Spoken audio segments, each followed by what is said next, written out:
Hello mga katropa, lunchtime kami nakarating sa Taipei 101. Dito ay may malaking food court na kung saan marami kapag pipilian. Hindi ka rin mahirapang umorder dahil tuturo mo lang sa screen ang gusto mong orderin.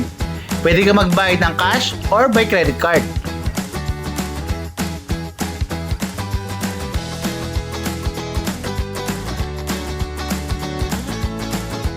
After namin kumain ay pumunta kami sa tax refund center upang magkapalit ng pera. Dollar nga alam pala ang pinatanggap nila dito. Dumiretso kami ng 5th floor dahil nandito yung elevator papunta sa pinakataas. Medyo mahaba ang pila pero mabilis ka naman na makakasakay. Ito nga pala ang pinakamabilis na elevator sa buong Taiwan. Nakukuha ng 45 seconds from 5th floor to 98th floor. Hindi mo mamalayan nandun ka na sa pupuntahan mo. Sa 98th floor ang unang destination sa Taipei 101. Marami kang makikita ang mga naka-display dito. Marami ring mga tao na pupunta. Matatanaw mo din dito ang mga building sa baba. Hindi ka malulula kasi napaka-safe ng glass window. Tara, libutin natin yung buong lugar.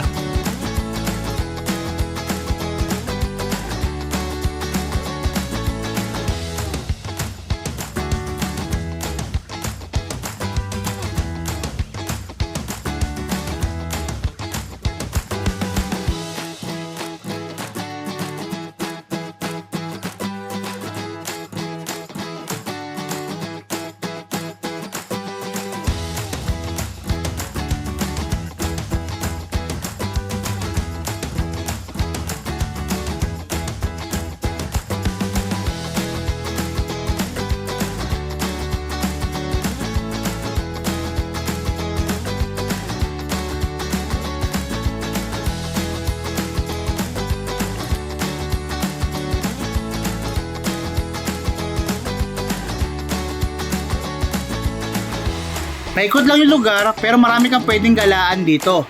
At kung napagod ka naman ay pwede kang magpahinga sa kung saan saan. No time limit. Meron din dito ang coffee shops at mga souvenir shops na pwede mong tingnan. Nakakapagod pero nakakatuwa. Nakakalibang pero worth it yung pagpunta rito. Kung educational purposes naman ang hanap mo ay pwede ka rin dito. Sa Taipei 101 matatagpuan ang pinakamalaking tune mass damper sa buong mundo. Ang tune mass damper ay device na nilalagay upang mabawasan ang vibration ng isang gusali. Ang mga vibration ay maaaring resulta ng hangin o ng lindol. According sa info, 40% ng mga vibration ay nababawasan dahil sa tune mass damper. May presentation dito na nagpapaliwanag tungkol sa tune mass damper. Madali ito sundan at maunawaan dahil may subtitle naman.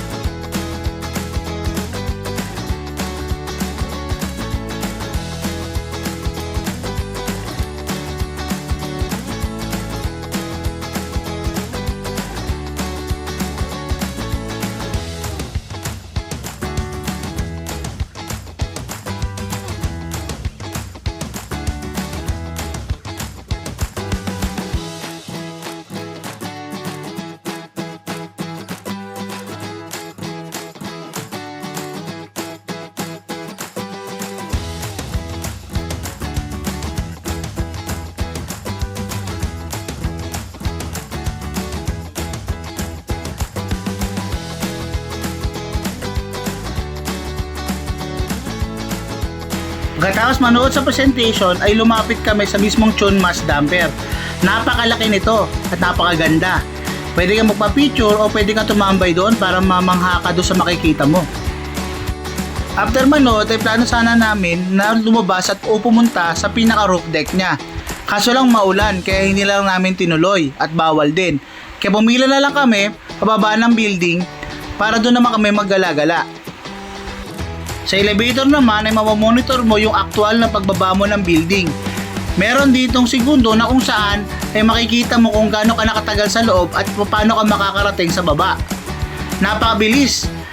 Dahil sa loob ng 45 seconds ay nasa 5th floor na kami ulit. Paglabas ng building ay sinubukan namin mag-video doon sa escalator sa baba. Nakailang try din kami, mga siguro 6 times. Pero epic failure pa rin. Kaya next time na pagpunta namin dito ay may kailangan kaming gawin o subukan ulit.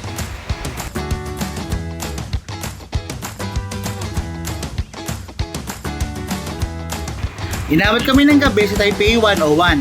Plano namin bumalik sa Siemens Station para ma-experience yung night market doon.